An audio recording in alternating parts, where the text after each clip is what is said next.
Welcome to the Low Production, High Value Show with your host, Andrew Jenkins. On the show, we'll be exploring the world of entrepreneurship, social media, and the growing digital landscape. Whether you're a seasoned entrepreneur or just starting out, you know that the world of business is constantly evolving and changing. And in today's digital age, it is more important than ever to understand how social media and technology are affecting the way we do business.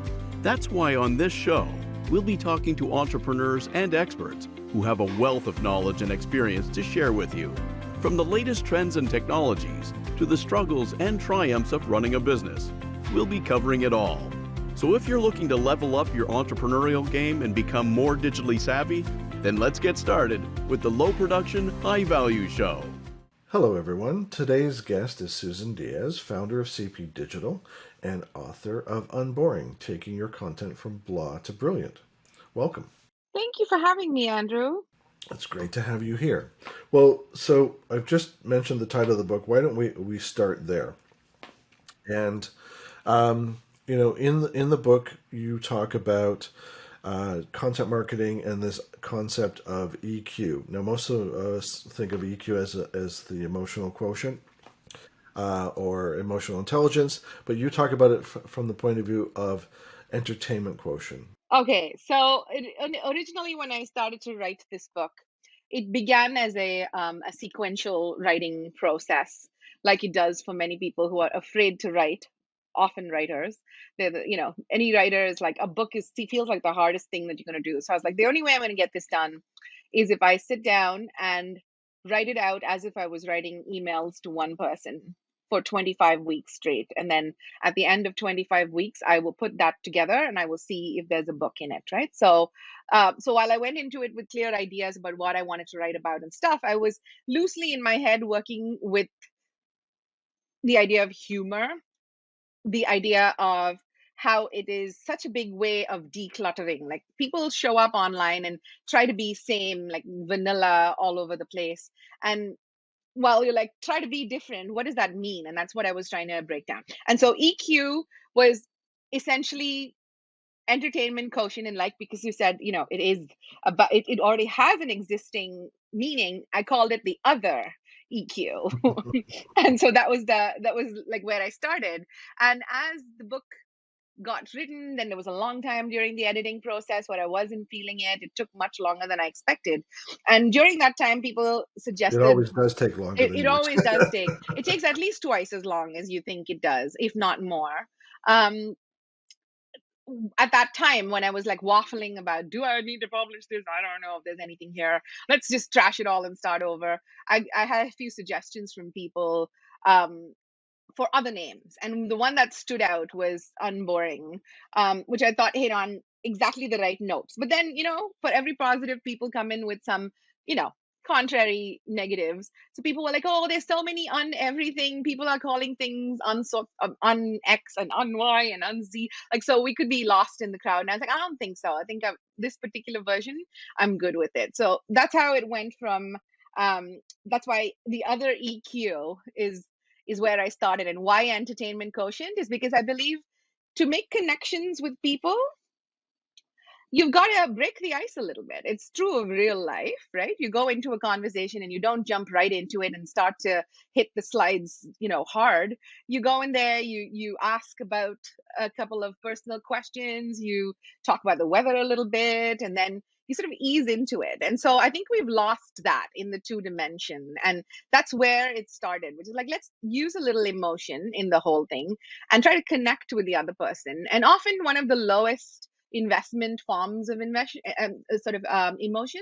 is a smile. Like, getting someone to smile is not that hard if you get to know them a little and work through it. Well, picking up on the one word you just used there, emotion.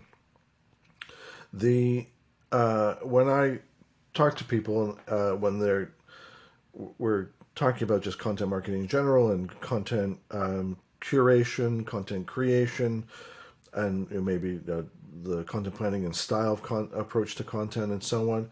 And I say to them, like, when you think about the last thing that you shared or the last thing that you spent time consuming, what was it about that particular piece of content? And whether it was humorous, whether it enraged you.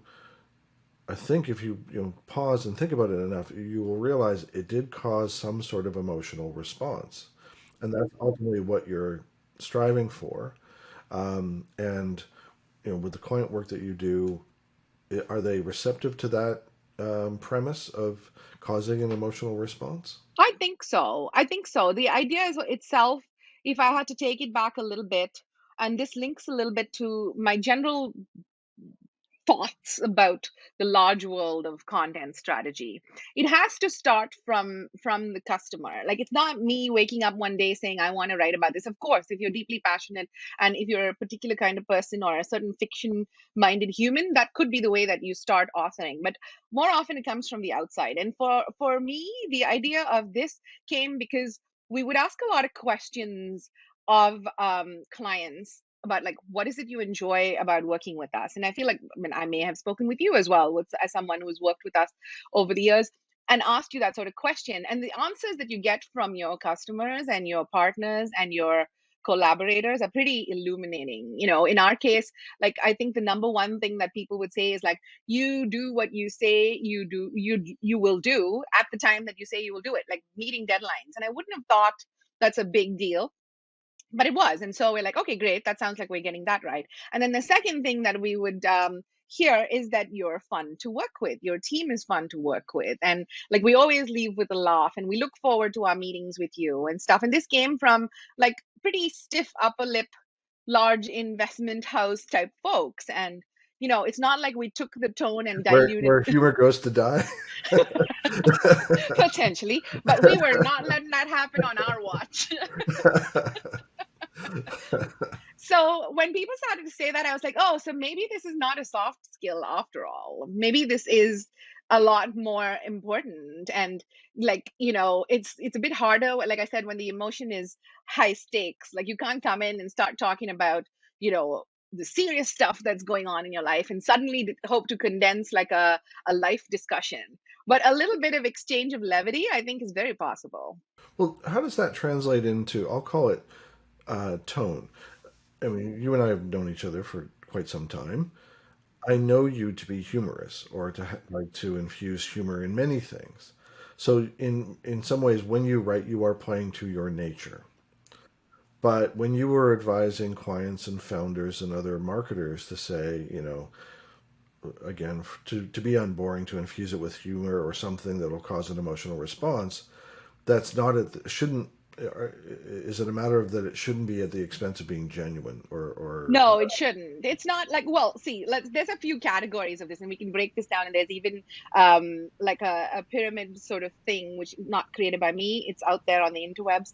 Um, but it's a hierarchy of where you fall on that sort of scale of humor, or what fits best. Like, I think every one of us has the ability to react with levity. Like, we find things funny, whatever that might be. Some people find right. dog videos funny. Some people find straight up, slapstick funny. So Hmm. you've got to figure out what on that scale. But I would argue that almost everybody has that ability to naturally, like, think about dad jokes, for example. And I'm really good at dad jokes. Andrew, I'm coming for your job. Um, so it's sort of like that. It's like you just have to figure I out. learned from my dad, so watch out. So Yeah, so I think there's definitely, everyone can find a way to bring that levity. It's kind of like saying my personal brand is all about being open or being honest. These are givens, right? Like, so I think my personal brand is all about putting a smile on people's face is very sort of worthwhile. the book breaks down into 10 core lessons. Is there? I recognize that they're all your children. They're all important. But if you had to pick one that you think is important to share, what core lesson would that be? I'm going to read the specific name of the chapter from the book. It's called The Back End Funnies. And in that chapter, the sort of premise or the idea is that if you're a brand or a personal brand that's shown up a certain way all your life, and for the purposes of sort of using the same words we did before, if you're a pretty stiff upper lip, serious kind of brand, and suddenly you come in slinging the humor, that's not going to look great. People are going to be like confused by it. So you want to start a little slower. And so what I mean by back end funnies is starting to look for opportunities to ease the friction that people have in the customer journey with you. Like, for example, if someone were to land on a 404 page, or like a page on your website that doesn't work, right? And most often we just get the default that comes with your website provider, which says, oops, 404. And most people don't even know what 404 means. So why is it even there? So, stuff like that, I think, is an opportunity to take a moment which would irritate someone and convert it into a moment that might make them smile. So there's a few things in there. Like, one example is from a company called Magnet. Well, they're in marketing and internet services, so obviously they kind of do this well. But they have a Venn diagram. It's like, we got something wrong, you can't type, and somewhere in the middle is a 404 page. So you see how that immediately takes the tension out of the moment, right? So I think that might be one of my favorite lessons, because when people say, oh, I'm not funny, Susan, this comes to you easy, and the kind of brands that are attracted to you, potentially it comes to them easy as well. And I was like, yes, that is true. That is the first circle. But that said, I think it can go far further than that. Everyone can find ways to take moments that would be uncomfortable and not make light of them, but just infuse a little less. Hmm. Well, to your point, taking those moments that could normally be like, oh, frustrating, or just being negative, and just a ray of light, some little a little bit of delight, A um, little bit of delight. to Yes. change their perspective, or just to walk away with even just a smile.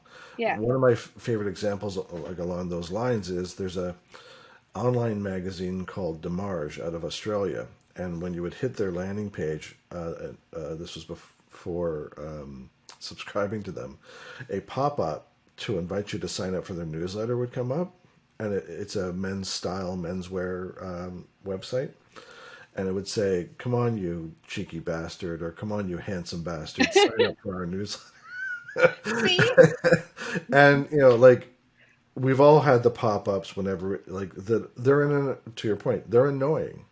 they're doing.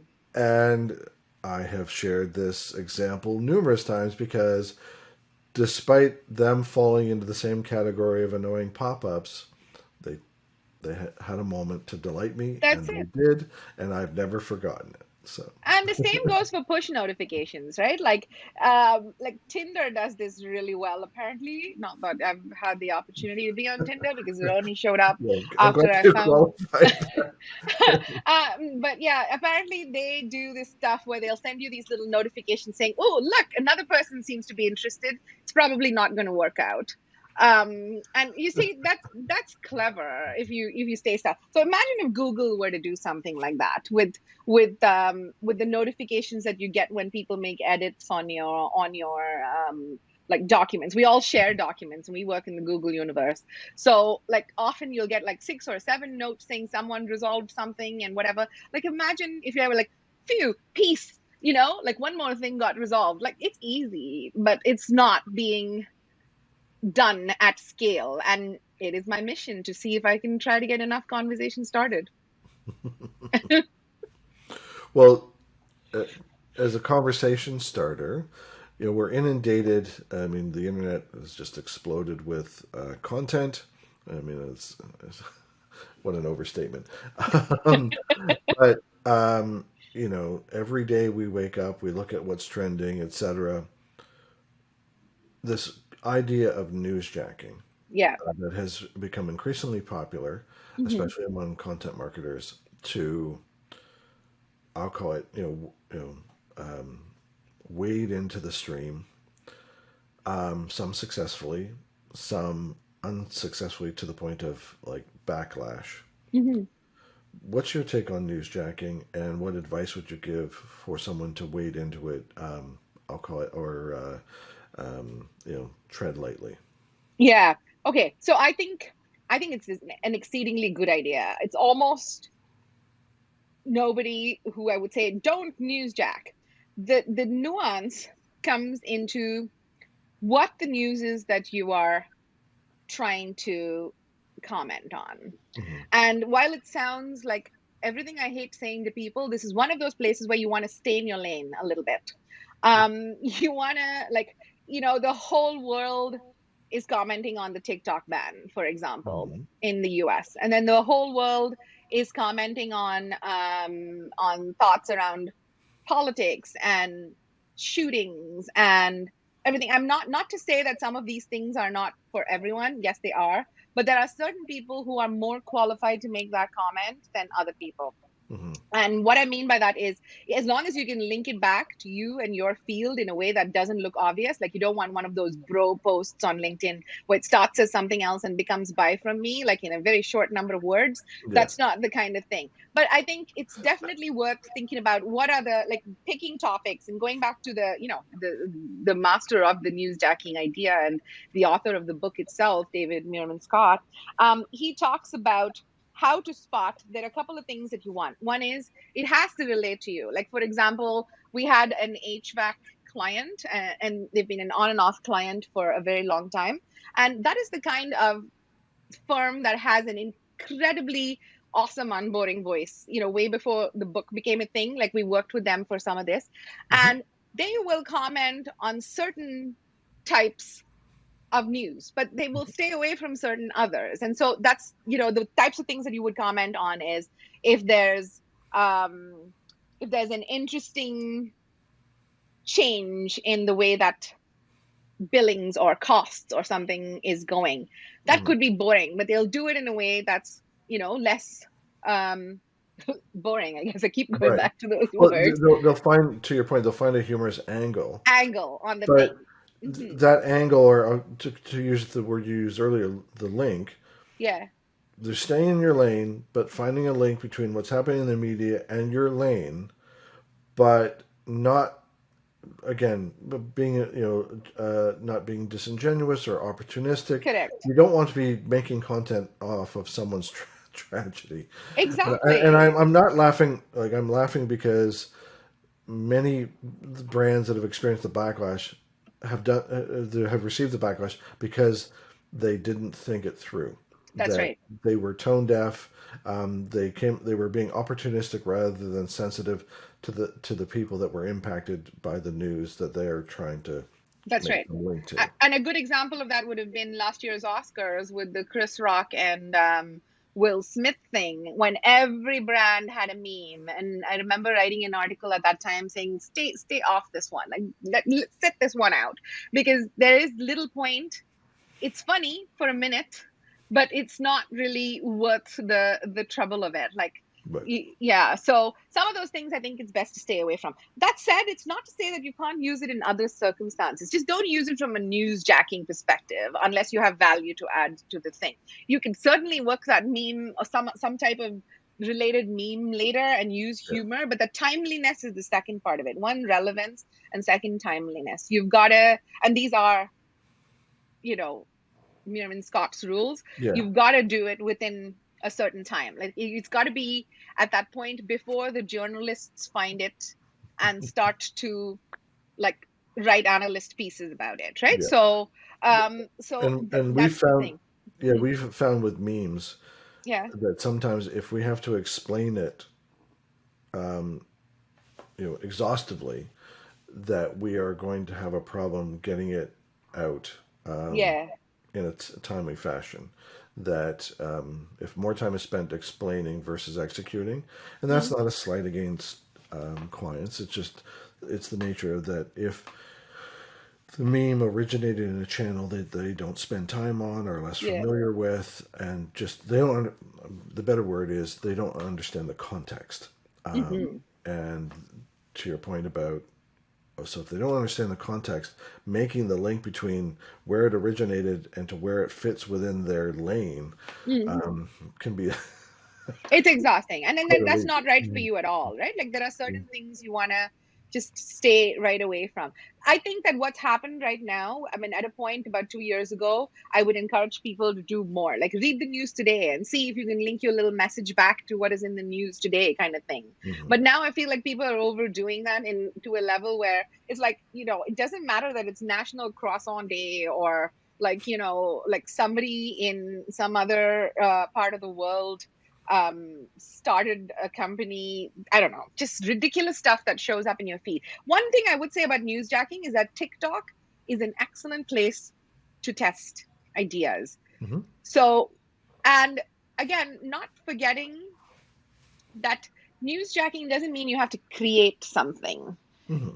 It could mean that you're curating, you're amplifying, or you're getting in on some sort of discussion. Like some examples of this are brands like Wendy's, the fast food brand.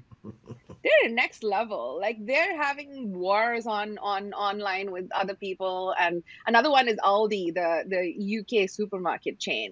They're Mhm. wicked. Like they're just looking to create conversation and amusement online. Well, and people are seeking Wendy's out to be trolled, like because they Yeah, wear it as a badge of honor. Like Wendy's tweeted something mean to me, right. but I look at, and I just gave a presentation recently, and I said that there's an opportunity for brands within the comments on TikTok, using it as an example, where someone shares a video. One example I gave was someone was going into the emergency and was wearing some North Face piece of clothing, Mhm. and they were recorded saying, "Whatever you do, Doc, don't cut up my North Face jacket." And North Face responded in the comments saying, absolutely, they put the meme of the crossed arms or whatever, and they got brand cred for doing so. And there's See? just, I mean, TikTok is filled with examples like that. And you look at Duolingo, that's both producing content, but also like navigating across the platform, looking for opportunities to insert themselves in the conversation. Exactly. But when they insert, they are finding places where it's appropriate for them to insert themselves, and they're getting credibility for doing so. But to your point, I mean, and TikTok especially, when you try to explain to someone what does a capybara have to do with my brand, you kind of go, well, So you have to give them some examples of where the soundbite and the animal, or like Pedro Pascal and Nicolas Cage driving in a car, looking at each other longingly, like, or now Pedro Pascal eating a sandwich, Yes.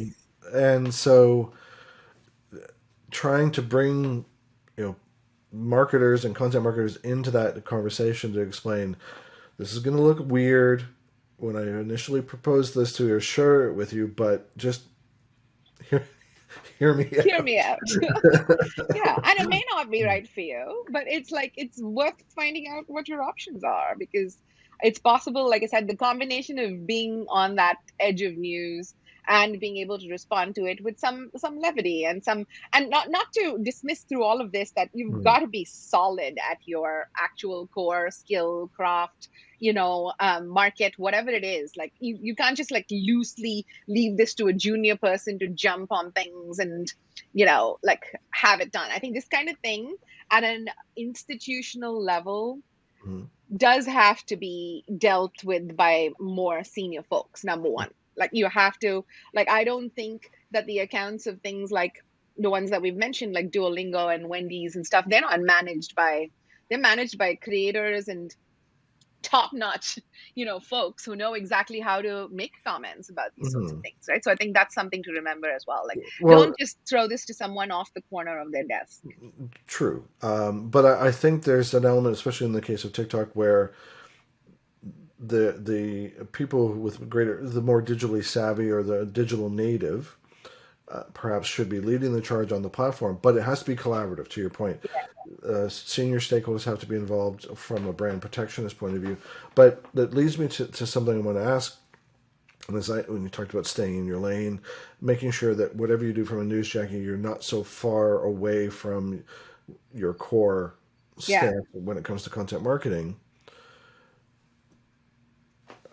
How do you advise an organization to say, okay, stay in your lane, but let's look for, I'll call it adjacent opportunities to test, push the envelope is an overused cliche, but this idea of, when you give an example of a newsjacking opportunity or a meme from the likes of TikTok, it's giving them comfort that I know this is not something you've done before, but we need to test, measure, maybe Yeah, a bit of a stretch for them. But if they don't do it, they won't evolve, and they'll be doing the same over and over again. I think it's worth starting with your core. I mean, like with all communication and marketing, starting with your core messaging pillars, right? Like, what are the two or three things that you stand for? And then start to find ways to extend that out just a tiny bit. So, if you stand for, like, a certain kind of process, like you're like, okay, the big thing about us is that our process is spot on and we get this done or whatever. In that case, like maybe the extension a little bit is to go behind the scenes on the process, right? Like look at what it takes. Look how are a couple of times that we got this wrong, and then share that or link it back to, even if whether it's newsjacking or anything else, link it back to Womp Womp, or link it back to any one of those sort of things. You take it slow, I think, and you start to take yourself a little less seriously than you would in written format. Written format is the most frightening to people. I will say, as a How content, so? I'll tell you why.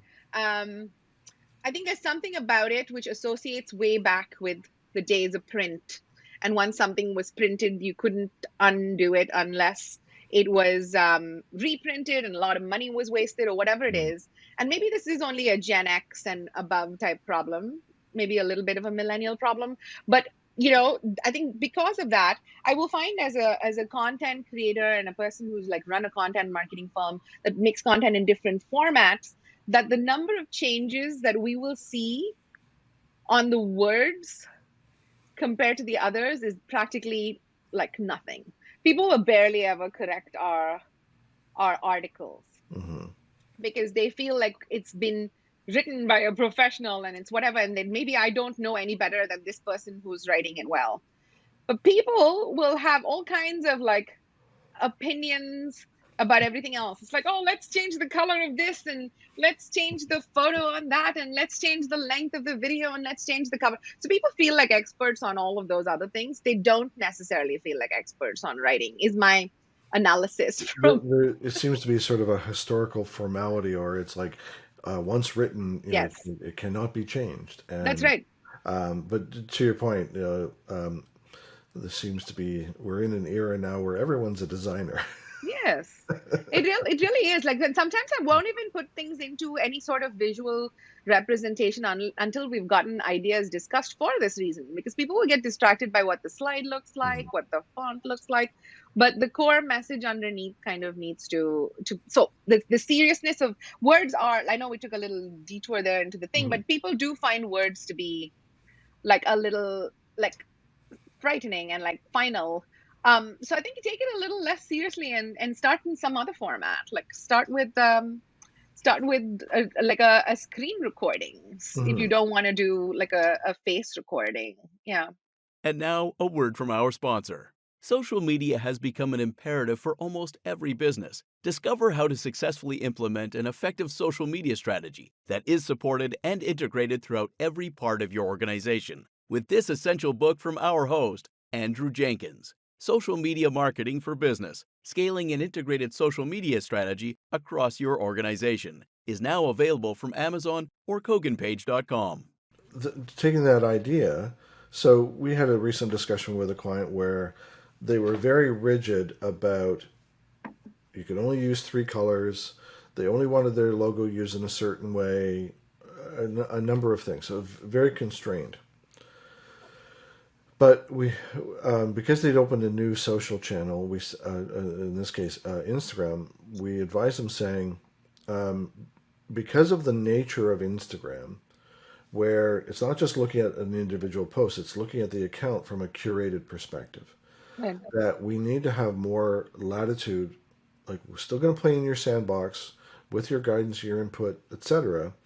But they had a secondary palette of colors, and so we said, can we start incorporating that so everything looks brand aligned, Hmm. but not so much the same over and over again, so that Yeah. when you see an accumulation of posts over months, it actually looks, curated versus just rubber, like stamping out of a manufacturer. Which to you looks easy, but like, people will look at it, they don't know the difference between one and the next, right? And I think the way in which I completely understood that was through through the podcasting for Instagram. So people would get all like everyone understands what a podcast cover is. What you probably don't think about when you get to operationalizing it is like imagine putting out on your Instagram grid a bunch of your podcasts besides each other. Maybe you're changing an image, maybe you're changing the title, but to people one doesn't look different than the other, right? And so I often encourage people to think about those things as album cover and song cover, right? And so when I start to think about it like that, I'm like, there is brand, that's the album, and under that there's a little exploration, like a little folksy here, a little whatever there. So, it's okay to represent that visually as well. And I think, again, going back to platforms like TikTok, and I think it's a huge opportunity for Canada at this point as well, right? Like our content gets a little deprioritized compared to the US, and then because of some of our spellings, it gets itself confused about whether we're UK or stuff like that. So with all of that, I think right now TikTok is I think for us a great way to like lower that um shall I call it, extremely rigid framework that we have for brand right now, which is three colors and three subcolors and two fonts and two variations on a font. I think we can take it a bit further than that. Like, yeah, Well, in fairness to the client that I referred to, I mean, they were open. There's an admission or a recognition. Okay, with each new platform, we have to look at each platform distinctly in terms of what's necessary to succeed there. What are the nuances about that platform over another? To your point about TikTok, well, it has to be video, although you can now do carousel images, yeah, but that's backed with music as well. You're essentially creating a kind of a stop motion video, yes, or conceptually. But again, the platform has certain requirements for you to succeed, and you have to play to that, and or find the connection between adhering to your brand standards but tailoring it or making them appropriate or making them workable for the platform, being considered. right, right, The 100%. Well, so you talked about your, the, I'll call it the content pillars. I want to build on that, and stemming from the book, you talk about a framework, and I'm wondering if you can share, the key Like elements of that framework and yeah, how to best apply them. I think overall from a content marketing strategy of any kind, um, forget the unboring piece for a second. A content marketing piece of any kind, the top level, as far as I'm concerned, the framework is as follows. Number one, you've got to figure out who your audience is. Like, I think, and there's so much discussion around this, and everyone seems to spend all of their lives trying to figure out who their audience is because that is not a static thing. It changes from time to time. And I think it's an exceedingly good idea to start there. So the very top of the framework, I'd say, is figuring out who your audience is and this literally narrowing it down to one person. It's like if I'm talking to Andrew and I'm able to like, visualize what Andrew's facial reactions might be and how his voice might change and those kind of things. I think that's the stuff that's going to find a whole lot of other people who will also resonate with it. Right. So that's, I think, audience is the number one sort of part of it. You're writing that email to Andrew. I'm writing that email to Andrew. I'm making that TikTok for Andrew, whoever it is, right? Like you gotta, and when you start to get really specific about that, you'll find that Andrew will respond because that you nailed it because like obviously you've also made the effort to connect with these people. It is just Yeah. not strangers that you're cold calling on the internet because that's not marketing. You got That's just annoying people. Not just like spray and pray on LinkedIn without knowing if my title or the emoji in front of my name is my first name. No, that's not what we're talking about. That's right. But do write to Andrew. Hope is not a strategy. No. Yeah, so I think at the very top, the audience. And then the next part of it is standing for three clear sort of core messages. Like you've got to have, like, if I had to broadly put it down, it would be something that is positioning based, which sets you apart, Right. something that is purpose based, that is setting you into that place of, the here, the now, and how am I making the world better. And Mm-hmm. the third is something that is profit based, which is basically just taking away that idea that we mustn't talk about the revenue side of things and we must just keep talking about all of the other things. Like I often think it's important to say, here's what we can do for you and here's why we can do it well. So those are the three sort of things. Like let's find that your core messages between those three places. And then once you've found that, comes the job of taking it down into where those people hang out. Those people who are in. So where does Andrew hang out? Like, is Andrew on TikTok? Is he, on He's on Twitter? TikTok too much. He's on TikTok too much, like the rest of us, all of the rest of us. A So you colossal got to, time suck in a good way. yes. Well, and also look at the amount of stuff we've learned. Like, I mean, the number of hacks I use and impress people with, Andrew. Like, I can find lids for my glasses out of like other crap in my house. I can find, like a way to make mayonnaise out of nothing in my fridge. Like, I've learned these skills, which are like no amount of higher education taught me that. Let me just preface it. That said, I've also watched a lot of shit that I had no interest in. So You got to take the good with the bad. But to your point, you would never have gone to Google to say, "How do I make mayonnaise from nothing?" nothing in my fridge. And you Well, didn't yeah. know. You didn't know that you wanted to know until TikTok came along. Until TikTok came along. I was like, oh, when would I be in a situation when I had nothing in my fridge and I would want mayonnaise and I wouldn't be able to order a sandwich? Like, but it makes you do it. So yeah, so figuring out where they are, I think that's the third part of it. And then Mhm. the last part of it is figuring out what they want to hear in that place. And this is where the unboring piece comes in, which is like, if you're on TikTok, are you there to learn? Are you there to be entertained? Are you there to be like, are you scoping competition?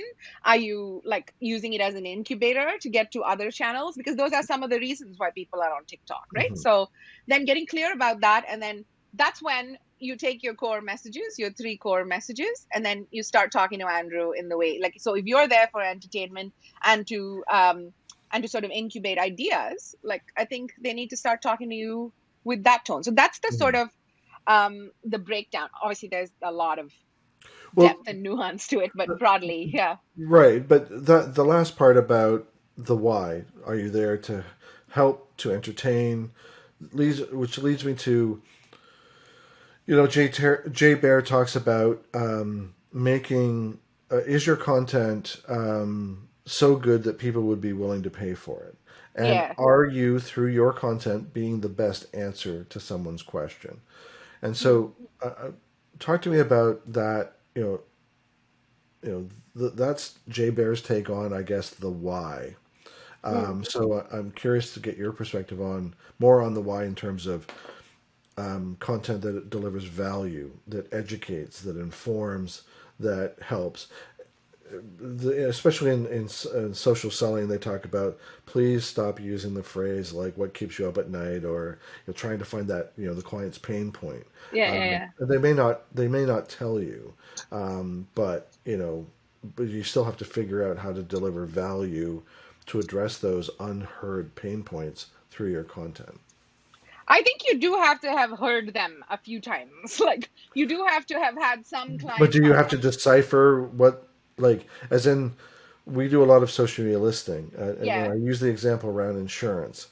No one blatantly talks with any degree of excitement or otherwise about insurance, but Yes. they talk about life events that are triggers for insurance. Yeah. So when you say you have to hear them say something about their pain point, is it literal or is it more about indirect? Like that you can decipher, oh, they said this and it implies or suggests. Is I may that I may be on the camp of people, like two things that I will say that probably will invite a little bit of dissent from content marketers in general. Well, Number one, I think I it will needs. say, sorry to interject, but I will say Yes. at times you have been a contrarian. I've been contrarian. Yeah. So number one, I would say it does have to be a little bit literal. Like it can be inferred as well. But Hmm. I think getting into those conversations, whether it's B2C or B2B, I think it's inevitable to be like, okay, so what are those life events? Speak to the people who are going through those life events and then understand what the trigger is. And if it is an annoyance, why is it an annoyance and that stuff? I do think that that's pretty foundational. Does every single piece of content need to sound like a landing page, which is like, when blah, blah, blah happens, then blah, blah, blah happens, and then you want to have blah, blah, blah? That's not necessarily the way we talk in the real world. So it doesn't translate that way, right? But I think having a deep understanding of some of that pain point, much as it is cliched, is probably necessary. So, and then the second thing I'm going to say, which is contrarian, is that I will initially, for any brand, err on the side of quantity over quality. Test a few things, Hmm. because only when you fail, and you fail fast, and that's why I like things like TikTok, Hmm. because it forces you to do the kind of volume that you need to be able to get any sort of traction. Like I feel like after making I don't know how many hundreds of videos, and I committed to making 1,000 in 2023 because of mastery. 10,000 hours of something gives you a certain level of mastery, and as someone who's done different forms of video, I was pretty keen to personally test sort of short form video at this volume and scale. So I Hmm. definitely think quantity a little bit, like do a few, and it's okay if it goes nowhere. It's not going to Yeah. go, it's not going to, unless you've done things like being inconsiderate, and then referencing another chapter in my book, which is Say No to Wokenism. Like you're talking about stuff from a performative space, which causes a lot of pain and brings to the front a lot of uncomfortable lived experience for someone else. Yeah. Step away from that and You have to don't, be careful yeah, around the virtue signaling. yes, 100%. So that, that part of it notwithstanding, I think you're not likely to get things terribly wrong on Mhm. platforms like TikTok. So it's worth testing. That approach to, you said, quantity over quality in certain instances, from client work, are they receptive to? Because I talk about like it is a war for attention, and if I show you industry benchmarks to say, in financial services or beauty or consumer packaged goods, brands are publishing X amount of content on these channels daily, weekly, whatever, and you are not even in the fight, as in you're publishing like once every other month, whatever, like Yeah. your likelihood of visibility without doing paid is like near zero. So if you're going to step into this, you need to prepare. And using podcasting as an example, I'll say some of the podcasts that we all know, like Joe Rogan or Pod Save America or How I Built This or whatever, like NPR's podcast, these are multi-year commitments. Mm. And so this isn't for dabbling, No, but they are proof. Most podcasts die after 10 episodes. that's right. And I don't want mine to die that way. I don't want it to die. But I No, also know I'm not doing this for direct monetary reward from the podcast itself. right. It serves another objective. So It anyway, serves a building of your brand, right? I mean, like, I think that that's the part that people need to think about. And so, to your question about quality over quantity, are people receptive to that? Um, I think initially it is very difficult. It's difficult to take somebody who's writing one piece of very, very solid content once a month and try to convince them to even do that 4 times a month, because it's 4 times the work, right? So, how do you then take that and make it like less? So, that's one of the reasons why people make podcasts, right. is because it systematizes some of this. It has people show up like this, you and I, like we've been talking for a while and we've barely felt the time pass, and then we've dropped a whole lot of information in here which Mhm. can potentially be, I mean, you and I know the drill, repurposed into all kinds of material for infinity. Yeah, this is going to be multiple pieces of content Yes. that'll stay in rotation. And Kate Chernis from Lately, I was sharing this with my class last night. I said they have a weekly webinar called Office Hours, and they don't care about how many people show up live for the webinar. from their perspective, just like you and I arranged to meet today. This, from my perspective, yes, this is for a podcast, but it is an appointment to create content. It is. I think another excellent example of people who did that and scaled it wonderfully and then ended up raising money and tripling their company is Refine Labs and Chris Walker. Hmm. They would do that Tuesday thing where they would talk specifically about demand generation. And, I've gone to a bunch of them. They had a very strong community that created out of it. And that was literally the only piece of content they recorded for the multi videos that showed up on Chris and his team's LinkedIn, which is like basically he's the top producing marketing um, guru out Yeah. there on LinkedIn. Yeah. Well, and Kate from Lately talks about they don't Mhm. do any paid. Yeah. She guests on other webinars and other podcasts, and they eat their own dog food. They use their own tool Lately to carve up uh, audio and video elements and turn them into social posts, and they crank it out. Mhm. And I told my students to go check them out for inspiration, and you do the same thing. And I'm not trying to, you know, It's a system, right? turn It's you not, I mean, on. it's not, it doesn't belong to any one person. And these people will tell you themselves, please follow my system, because this is just a smart system. And when you find a smart system, you want to be evangelist about it and tell everyone and hope people will benefit from it. Yeah. Well, and I try to tie it back. It's like when you think about, like, let's go traditional. People have billboards because they know that you drive by that billboard with a certain amount of regularity. If it's in your neighborhood, it's the same commute to work. Hmm. It's going to keep just compounding in your head that Yes. you will remember them because you keep seeing them repeatedly. And it's the same with your content. If that billboard got turned on and off every That other wouldn't work. month, Yeah. it's not going to work the same way. And Yeah. then when, oh, okay, people like, it's just anecdotes and analogies. So, um, so if you had to leave us with one piece of advice related to content marketing, what would it be? Oh, wow. Okay. I would say start to think about things from the perspective of like people. So we talked about how it is one person on the outside, like you're speaking to Andrew. Start to think about it as one person from the inside as well, like Susan is speaking to Andrew. So really learning how to take it away. Like in many ways, we say marketing is one to many, but I think that's becoming different right now. Like marketing and sales and customer experience and all of that, the lines are so blurred that I think it'll bring it back to people. So whenever you're confused about what happens next or too many processes or too much complexity, I think Mhm. it's important to take it back to the people. Like who's doing the speaking and communicating of the message, who's doing the listening, and how best do they have that conversation. And I would not have learned this if not for having a podcast. I Mhm. think over years of having these conversations once a week, and then we've reduced our frequency after 4 years, I think it's created that thing of don't assume anything until you've had that Mhm. discussion. So that would be my one overall piece of it doesn't have to be on a podcast. It can be pick up the phone and call someone. It can Mhm. be email someone back and forth. But just understanding people, I think, is the number one thing that all content marketers need to like hyper focus on, especially in the age where there's so much of artificial intelligence and avatars and so many other things, which are all wonderful things and we should all play with them. They are Mhm. not replacements for us, but we should all play with them because that becomes, our like our suite of brilliance, right? So yeah, so people is my Well, one. I can't let you go without, now that you've brought it up, because and we're meant to talk about it. Yeah. But let me. I teased you earlier that with a quote from someone about Chat GPT and AI as it pertains to content.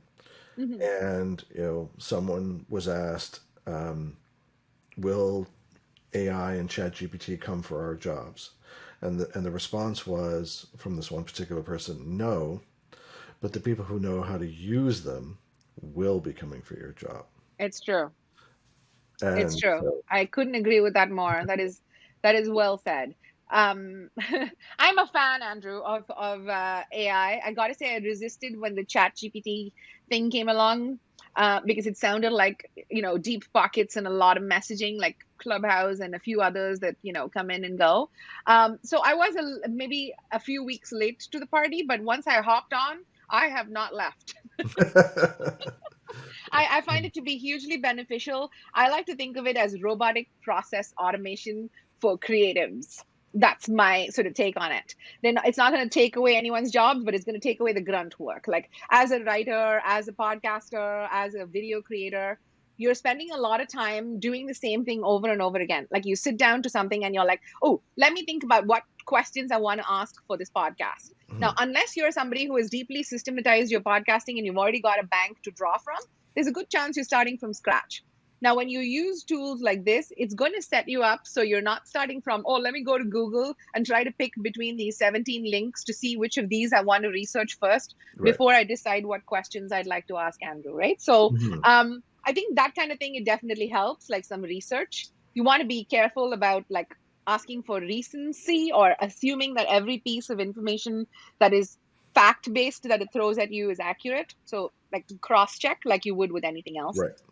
right? So, but I also think you can use it for finishing tasks, like things like once you've written an article, you can, have it give you multiple headlines. And I think, in the spirit of newsjacking and bringing up Meerman Scott's name a few times, I think I mentioned to you that he uses, Right. like, he credits and says headline generated by ChatGPT. So that's definitely a good place to go. Now, I personally find it very, very useful to generate email drafts. And when I say email drafts, I don't mean email marketing. You need a whole other sort of thing. You could start Right. there and work on it. But I mean, like, I need to follow up on something with someone, or I need to attach stuff and send it off, or I need to reply to a cryptic email when I'm like, I don't know what this person wants from me. Those kind of things. If you feed in your draft or your ideas, ChatGPT can make it a lot better. Mhm. Well, So yeah, it's interesting because the same. I shared that idea. They're not coming for our jobs from the same source. They referred to a colleague who described Chat, in this case was ChatGPT, as being their second brain. It wasn't replacing their first one, but it could help extend their thinking. yeah, And to your point about questions, so I've used it to generate questions for guests for the podcast from the standpoint of, oh, it will surface one or more questions for that I hadn't considered, correct, or correct. take a different framing that I hadn't considered, and so it just it gives me more options. It hopefully will translate to a more robust or richer conversation, I agree. and it did some of the heavy lifting for me. But I want to jump back to, even though it was your last question, supposedly, and it isn't anymore.